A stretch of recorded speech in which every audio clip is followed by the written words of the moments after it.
صباح الورد والخير والجمال على احلى ناس في الدنيا. تعالوا بقى اما اقول لكم ازاي تعملوا اطعم واسهل تتبيله للسمك القمر ده. ومعاه بقى السلطة اللي بتبقى جنب السمك دي، اللي بتبقى ميتها كتير، دي اللي بناكلها اصلا لوحدها كده من كتر جمالها، وشوية رز كده، حاجة كده هتشكروني عليها. بس اهم حاجة تابعوا معايا الفيديو للاخر وتابعوا كل التفاصيل. انا معايا هنا سمكة قاروص مقطعاها زي ما انتوا شايفين كده في الفيديو. هي التتبيله اللي هقول لكم عليها مش مقتصره على السمكه القاروص، ممكن تعملوا بيها اي نوع سمك وهيطلع عظمه، حرفيا هتشكروني عليها. بس اهم حاجه نغسل السمك بتاعنا كويس جدا. السمك بتاعك لو فيه بطن او في اي حاجه افتحيه ونضفيه كويس جدا. اهم حاجه ان البطن او اي زفاره في السمك تتغسل تسيق كده. انا بغسله بالملح والليمون وبنقعه شويه وبعد كده بشطفه. يلا بينا نبتدي على طول التتبيله بتاعتنا. انا معايا هنا ربع حزمة من الكزبرة على ربع حزمة من البقدونس، ومعايا نص ليمونة هي اليتيمة اللي كانت عندي بصراحة، فقلت هستخدمها بقى مبدهاش. ومعايا 4 تومات، انا بفرز التوم بتاعي وباخده وقت العوزة. ومعايا حبة خل كده محترمين، حوالي 3-4 معالق خل. ومعايا 3-4 معالق زيت برضو. والتوابل اللي هنستخدمها: معلقة كبيرة من الكزبرة الناشفة، على ربع معلقة من الكمون، نص معلقة من الملح، اقل من ربع معلقه فلفل اسمر. وانا بحب احط بقدونس مجفف، انتي ما عندكيش مش مشكله، ادينا مستخدمينه اهو. يعني بصي مش حارمينك من حاجه، ادينا مستخدمينه فريش. هنزل بقى في الكبه بتاعتي بالبقدونس والكزبره اللي انا مقطعاهم، وهنزل ب4 فصوص الثوم والتوابل بتاعتي اللي قلتلك عليها. دي احلى تتبيله ممكن تعملي بيها السمك، هتشكريني عليها. ولو اول مره تعملي السمك جربي الوصفه دي وتعالي شكوريني بقى، قوليلي في الكومنتات كده طلع معاكي عامل ايه. احط نص الليمون، لو عندك ليمون اكتر حطي، انا ما كانش عندي فاستبدلته بخل، يعني كترت في الخل شويه، كده كده بحط فيها خل وليمون. حطي ليمونتين مثلا ما تبخليش، فانا كترت في الخل، حطيت حوالي ربع كوبايه. الملح معلقه كبيره ملح، عفوا معلش انا غلطت في اول في الفيديو لما قلت لكم نص معلقه، معلقه كبيره ملح. 3-4 معالق زيت كده حلوين. حسيته عايز خل تاني عشان الليمون قليل، بس حطي ليمونتين ومعلقتين من الخل مثلا، فاهمه؟ لو يعني عندك ليمون متاح. هنا خلاص بقى هديلهم ضربه كده لحد ما يبقوا معايا بالقوام اللي هوريهولك دلوقتي ده. انتي اعملي في الخلاط لو ما عندكيش الكبه، بس انا بقى لسه هنزل الخلاط عندي اللي هو الكبير ده، هنزله بقى واطلعه بتاع، فبصراحه الكبه بتنجزني يعني.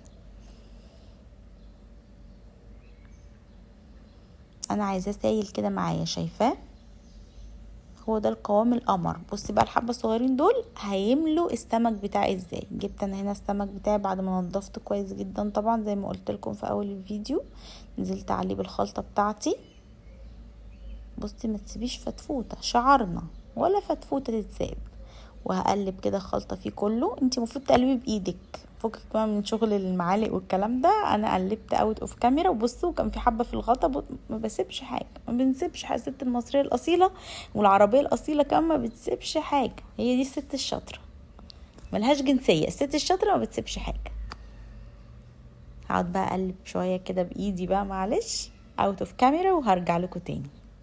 هنا بقى انا خلاص كده قلبت كله. معايا هنا نص كيلو من الدقيق، عليه معلقه كبيره ملح، بس كده فقط لا غير. وهنغطس فيه كده السمك زي ما انتوا شايفين. اقعدي بصي غطسي في السمك في كل حته، ما تسيبيش حته من غير دقيق.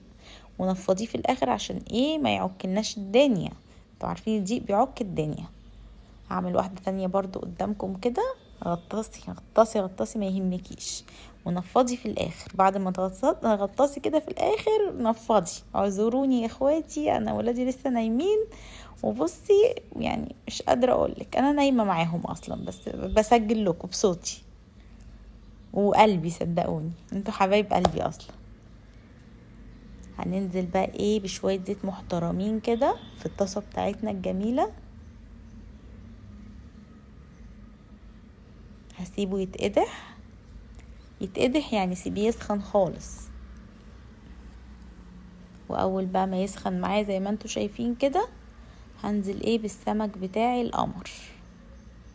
بس خلي بالك سمكتي تخينه، لو سمكتك تخينه ولحمها تخين بعد زيتك ما يتقدح ما توطيش النار عشان ما تشربش زيت، بس هدي النار سنه بسيطه، يعني خليها متوسطه مش عاليه. انا هنا بعد الزيت بتاعي ما اتقدح هديت النار خالص، يعني خليتها متوسطه، هديتها مش وطيتها خالص، هديتها وسبت السمك بتاعي عشان يستوي كويس، عشان يبقى معاكي ايه لحمه من جوه. لو سمكك زي كده كبير ما شاء الله يعني كده تخين، سيبيها على نار اقل من المتوسطه شويه بس ما توطيش قوي عشان ما يشربش زيت، ويطلع معاكي مستوي من جوه وعظمه.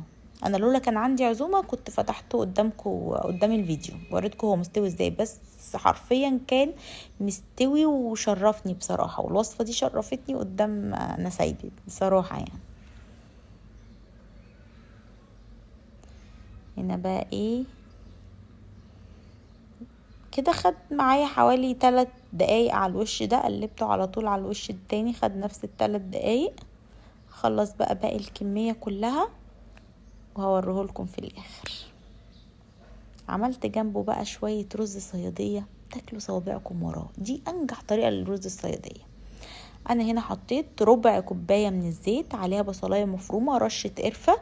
القرفه ما بتبانش خالص خالص خالص طعمها، بس بتغمق لي البصلايه احسن ما تتحرق علشان خاطر يديني لون، فاهماني؟ رشه سكر بسيطه، ونزلت بكوبايتين من الرز، قلبتهم كويس جدا جدا جدا مع بعض عشان ياخد من اللون ومن الطعم ومن كل حاجه. وهملح طبعا نص معلقه ملح كبيره، نص معلقه كبيره. بصوا بقى الرز الصيادية ليه مدرستين، مدرسة تقولك حطي المية المغلية الاول وبعد كده الرز، ومدرسة تانية انا يعني بفضلها بحط الرز ياخد تشويحة وياخد من طعم البصل وبعد كده بنزل عليه مقدار الرز من مقدار المية. انا حطيت كوبايتين رز يبقى احط كوبايتين مية مغلية، او حتى مش مغلية مش هتفرق. ربع معلقة كمون ورشة فلفل اسمر بس فقط لا غير، مش عايزين اي حاجة تاني. يتشرب معانا، واول ما يتشرب هنغطي على طول ونهدي النار، وهيطلع معاكي اطعم واحلى ورز صياديه ممكن تجربيه في حياتك، والطعم حرفيا خطير، هو مفيش اسهل منه، بس هو بيعجب من ناس كتير انا عارفه، بس صدقيني لو اتبعتي اللي قلتلك عليه هتشكريني. يلا بقى وبالهنا والشفا على قلب اللي هيجرب. عايزاكم تيجي تقولوا لي في الكومنتات ما تبقوش بخلة. ما تنسوش لو عجبكم الفيديو، معاكم اختكم هالة، محتاجاكم تدعموني بلايك وشير واشتراك في القناة.